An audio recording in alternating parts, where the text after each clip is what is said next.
ఆంజనేయ స్వామి వారి పేరు వినగానే భూత ప్రేతాలు ఎలా విడిపోతాయో, ఆంజనేయ స్వామి నామం వినగానే ఆంజనేయ స్వామి వారి యంత్రంగాని బిళ్ళగాని కట్టుకుంటే భూతాలు ప్రేతాలు మీ దాకా వస్తాయి, కానీ అక్కడ దేహంలోకి రావు, పరిగెత్తుంటాయి అనమాట. అవంటే భయం. అలాగే పాపాలన్నిటికీ భయం. కాశీ పేరు వింటే, కాశీలో అడుగు పెట్టగానే పాపాలన్నీ పటాపంచలైపోతాయి. దేనికని అంటే పరమేశ్వరుడు స్వయంగా నిర్మించిన దివ్యమైనటువంటి మహోన్నతమైనటువంటి నగరం ఈ నగరం. వారణాసిలో 3 రోజులు నిద్ర చేస్తే చాలు నరకము నుండి విముక్తి చెందుతాడు. ఇక 9 రోజులు ఉన్నామంటే ఇక తల్లి గర్భంలో 9 నెలలు ఉండవలసినటువంటి అవసరం లేదు, మోక్షం కలుగుతుంది. ఇక మనం పుట్టే పనే లేదు.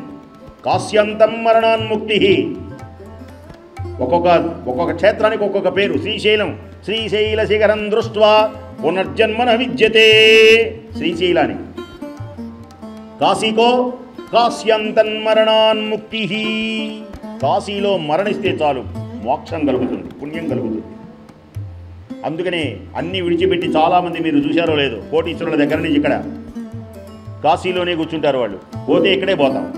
ఇక మాకు ఈ బాధలు ఈ వ్యధలు ఇవేం మాకేం లేవు, బాయిని ఇష్టం వచ్చినట్టు చేసుకో, అభివృద్ధి పెడితే అభివృద్ధి పరుచుకో, లేకపోతే మాకు అనవసరం, ఈ సంసార బంధాలు మాకు అక్కర్లేదు అని ఇక్కడే గదులు తీసుకొని ఏదో ఆ రోజు ఆ గంగలో స్నానం చేసి శివుని చూసి ఏదో పెట్టింది తిని హాయిగా పడుకొని మరణిస్తే ఇక్కడే పోతాం. మరణిస్తే శివుడు ఉన్నాడుగా, శివుడే చూసుకుంటాడు ఆయన. కాబట్టి కాశీలో మరణిస్తే ముక్తి కలుగుతుంది అని అనేక మంది శాస్త్రాలన్నీ కూడా మనకు తెలియజేసినాయి. ఇక్కడ అడుగడుగున శివలింగాలు కనబడతాయి మనకు ఎక్కడ చూసినా. శ్రీనివాస్ గారు దేనికని ఇక్కడ చాలా లింగాలు ఉన్నాయి. మళ్ళీ ఇంకా కొత్త లింగం ఎందుకంటే ఆయన ధరించాలి, నేను ధరించాలిగా. శివలింగ ప్రతిష్ఠ చేస్తే పుణ్యమని శివమహాపురాణంలో వేదవ్యాసుల వారు తెలియజేశారు. అది కూడా కాశీలో నువ్వు ఎక్కడైనా చేయొచ్చు, కాశీలో చేస్తే ఇంకా పుణ్యం. అందులో కేదార్నాథ్ అసలు అక్కడ చోటు దొరకడమే గొప్ప విశేషం, ఆయన అదృష్టం. అది చాలా చాలా కష్టమైనటువంటి విషయం అన్నమాట. ఈ పుణ్యమైనటువంటి జ్యోతిర్లింగమును ఆవిర్భవించడానికి ఒక దివ్యమైనటువంటి కథ ఇక్కడ తెలియజేస్తారు. విశ్వసృష్టి నిమిత్తమై పరమేశ్వరుడు ప్రకృతి పురుషులను సృష్టించాడు. సృష్టిస్తే వారు తపస్సు కోసం ఒక పవిత్రమైనటువంటి ప్రదేశం కావాలి అని వారు అడిగారు. ప్రకృతి పురుషులు పరమేశ్వరుడు 5 కోసుల వెడల్పుతో 5 కోసుల పొడవుతో ఉన్నటువంటి అత్యంత సుందరమైన పవిత్రమైనటువంటి ఒక నగరాన్ని సృష్టించాడు మహానుభావుడు.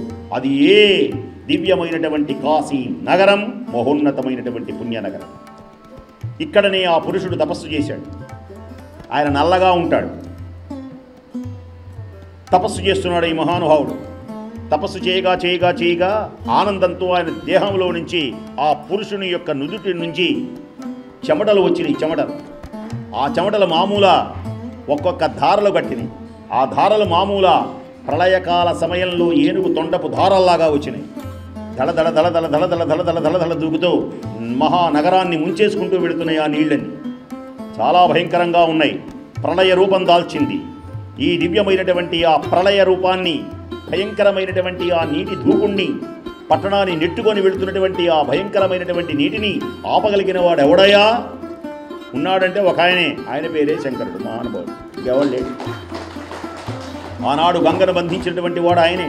గంగని జటాకటాకసంభ్రమ భ్రమన్నిలింపనిజ్జని విలోల వీచి వల్లరి విరాజమాన మూర్ధనీ జటాకటాకసంభ్రమ భ్రమన్నిలింపనిజ్జని. చక్కగా తాళం వేయండి, తాళం ప్రకారం పాడతాను.